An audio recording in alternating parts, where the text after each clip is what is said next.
Macam mana aku nak start pun tak tahu, pasal aku dah sembang benda yang sama ya dari 10 tahun yang sudah.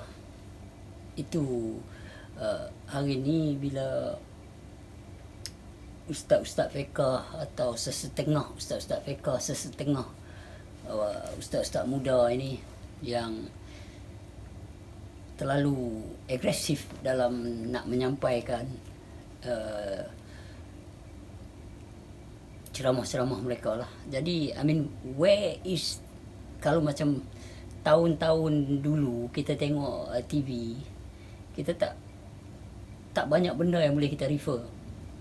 Bila orang sebut pengajian ilmu mengenal Allah, kita dengar je. Lepas tu mulut ke mulut orang kampung ni kata, lepas ni mengaji macam mana. Setakat tu ya kita tahu.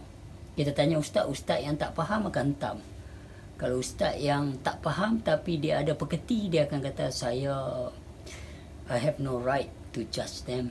Saya tak ada hak untuk menghukum mereka sebab saya tak mengaji apa yang mereka mengaji.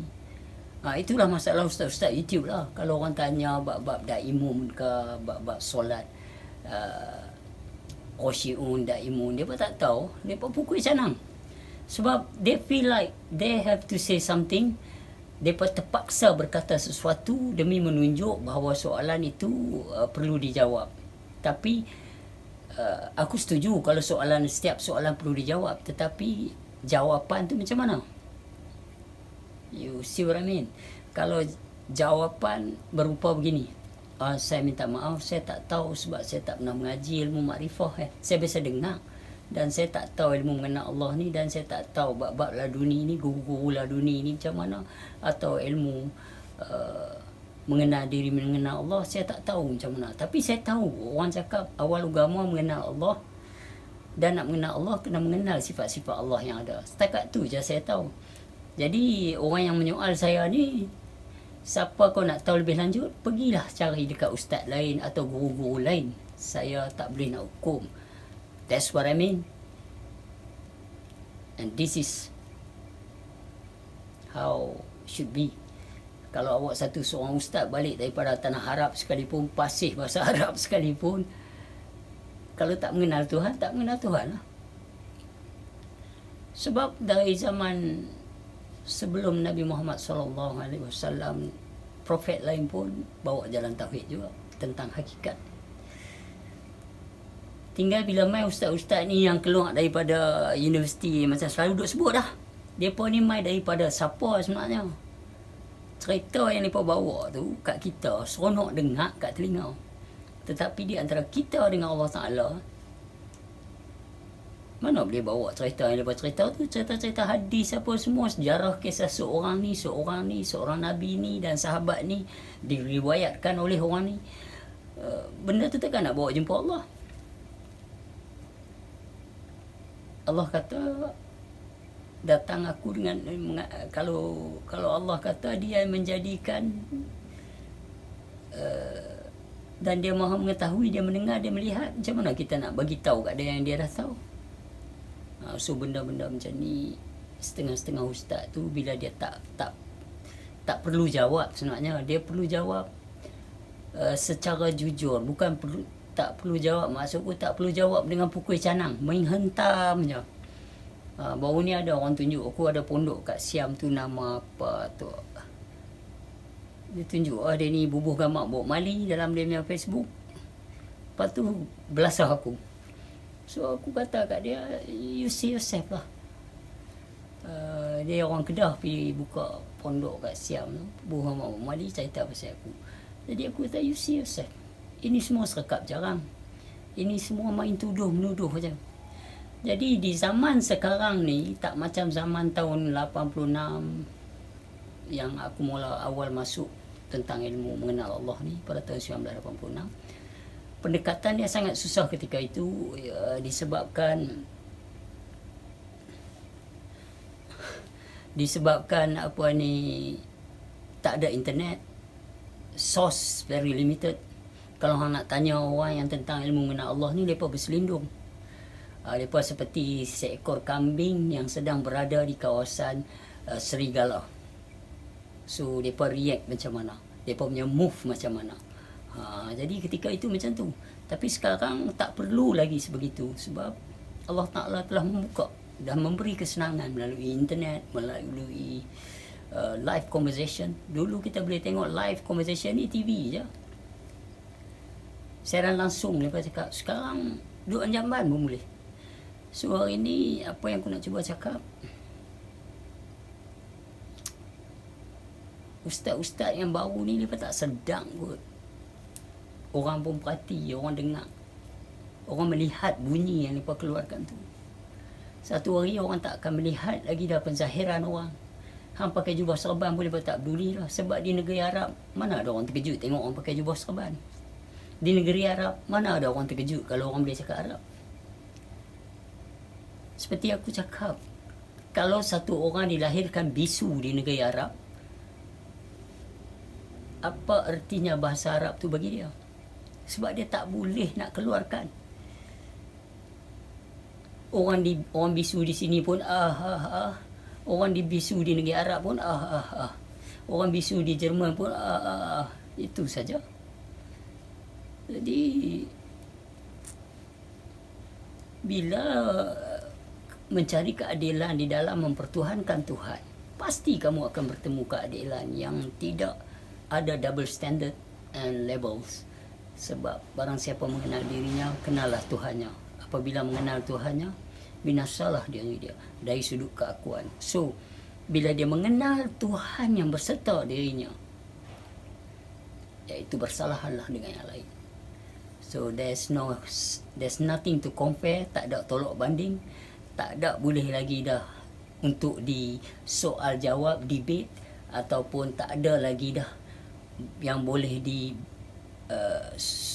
soal bicara tentang Tuhan yang dia kenal tu, sebab ianya bersalah-salahan. Itu sebabnya ada keadilan yang maha adil di dalam ilmu mengenal Allah.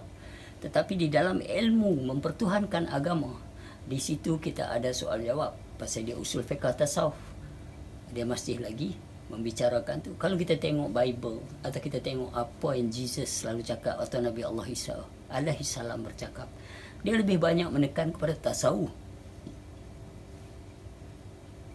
Dan dia sangat terang ketika itu ilmu tu. Itu sebab yang protes dia semua orang-orang berjabatan dan orang yang beragama ketika itu. Sebab dia menceritakan tentang kewujudan yang wujud tu, yang berserta. Jadi bila dia kata before Abraham I am, before Abraham I am, dia cakap I am the truth. Bila dia cakap tentang itu, jadi orang menilik dari segi kewujudan dia, orang tak menilik dari segi hakikat dalam hakikat itu. Itu sebab bila kita mengaji ilmu mengenal Allah, segenap umat manusia yang bernapas, yang hidup, Allah tetap beserta mereka dan Allah mengetahui, mendengar, walaupun mereka telah digelarkan oleh yang ramai bahawa kumpulan itu kafir. Sebab Allah Ta'ala kata, bila dia kata aku berserta di mana saja kamu berada, dia tak buat kurungan kecuali orang Islam. Dia kata aku lebih dekat daripada orang umrah kamu ni, orang dalam ni dah. Dia tak buat kurungan kecuali orang Islam. Tadi ada satu orang proses aku bab Dajjal. Aku kata kat kedai awal maju tadi, aku kata aku tak minat bab ni. So you tolak hadis kan? No, aku tak kata aku tolak hadis. Makanan ada, menu terbentang, aku cakap kat dia. Kalau hang pilih bihun, mana hang memilih bihun, bukan berartinya tulisan yang lain tu tak betul, harus ditolak. Cuma hari itu hang tak berminat untuk itu. So hari ni aku cakap aku tak berminat cerita-cerita Dajjal ni apa semua. Sebab kedatangan Dajjal itu setelah segenap umat Muhammad tidak ada lagi di muka bumi, mengikut cerita-ceritanya. Kalau aku consider umat Muhammad dan Muhammad itu bersaksi ke atas Muhammad itu sendiri, dan 24 Nabi pula naik berselawat, mengucap ke atas, bersyahadah ke atas Muhammad. So hari ini Muhammad mana cakap? Baiklah, Kalau kata Dajjal tu adalah urusan Nabi Allah Isa alaihissalam, so apa ada kena mengena dengan aku, dan apa ada kena mengena dengan umat Muhammad yang telah tiada. Dan ada juga orang berkata kecuali Dajjal ni tak boleh menghadap orang-orang, dia tak boleh buat apa dekat orang-orang yang beriman. So hari ni aku tanya hang, umat Muhammad dah tak ada, baru Dajjal turun. Dan Dajjal pula ampun sebenarnya cakap tak boleh buat apa dekat orang yang beriman. So orang beriman ni bermakna bukan umat Muhammad sajalah. Orang beriman ni orang mana nak tahu? Siapa orang beriman? Sebab dalam Quran selalu cakap tentang orang beriman. Hang pakai jubah serban tu, hang nak consider orang beriman? No, itu pakaian orang Arab. Ada je orang Arab di Malaysia pakai blue jean, pakai t-shirt kedai bawah tu.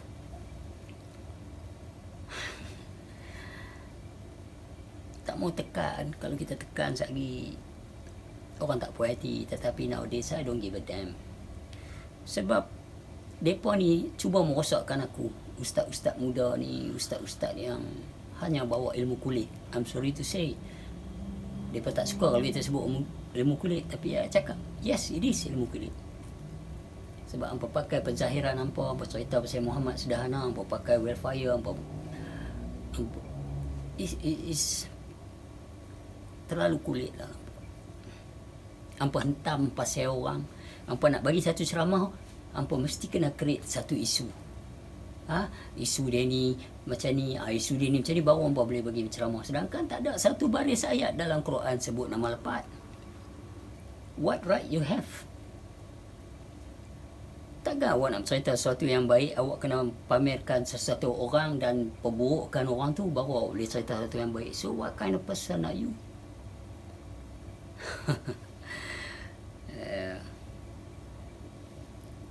Ada orang tanya aku, pasal apa tak mau bawa balik Aminah Hazali sini? Kalau boleh pun aku tak mau lah. Pasal ustaz-ustaz di Malaysia ni banyak yang membahaya,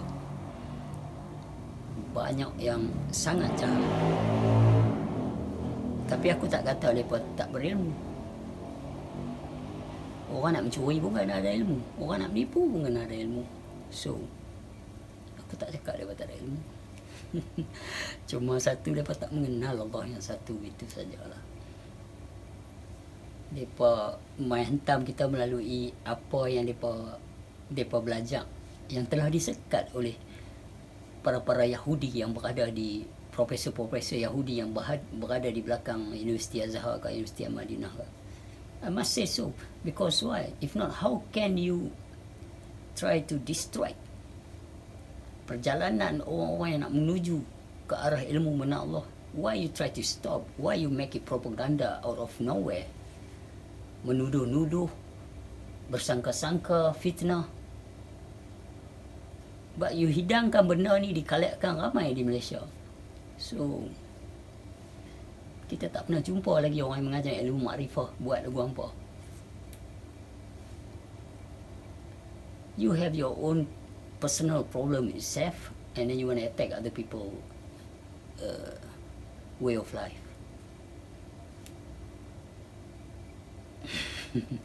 Kartun ni pun ni. Ustaz-ustaz American Dollar ni masih depa kartun pada mata aku ni. Depa ni kalau aku sebut bahasa Penang ni, depa ni memang pelak. Memang aku kalau jumpa depa face to face, sedikit pun aku tak ada hormat. Aku tengok depa pun, pasal hampa dah buat kat aku 10 tahun aku duk bercakap benda yang sama, tak pernah cuit sikit pasal hampa. Hari ni setelah bantam ku kakak, I have to stand. I have to stand. I have to fight for my right.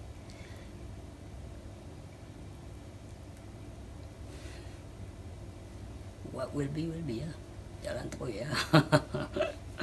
Hampa yang mau dia. Kalau kaji balik, this is what they want. They want isu. Di situ dia boleh cakap, boleh hentar. Tapi bila kita tanya, where is the proof? Video mana yang lepas cakap tak payah solat? Dia pun tak boleh tunjuk. Mereka tak boleh tunjuk walau sekali pun. So what you go on about? Oh dia ni, kita dah nampak dah ada sedikit-sedikit sesat. Hang lah lebih sesat daripada orang yang tu dah sesat. Sebab yang menyesat tu Allah Ta'ala. Macam mana hang boleh cakap macam tu? Kalau hang sedang, yang menyesat tu Allah Ta'ala, kenapa hang tak pergi sembang Allah Ta'ala tu? Sebab dia maha mendengar, dia maha mengetahui. Awak tak tanya dia daripada hang nak pergi bagi ceramah sesuatu yang hang tak ada bukti. Inilah ustaz-ustaz di Malaysia ni, bagi aku sesetengah lah, bukan semua. Bullshit lah. Mereka ni semua. Bila tanya nak discuss apa dengan hampa ni, hampa nak soal jawab buat apa? Bab hadis nak umat aku buat apa? Aku mengaji ilmu mengenal Allah. Apa ada kena mengenal hadis?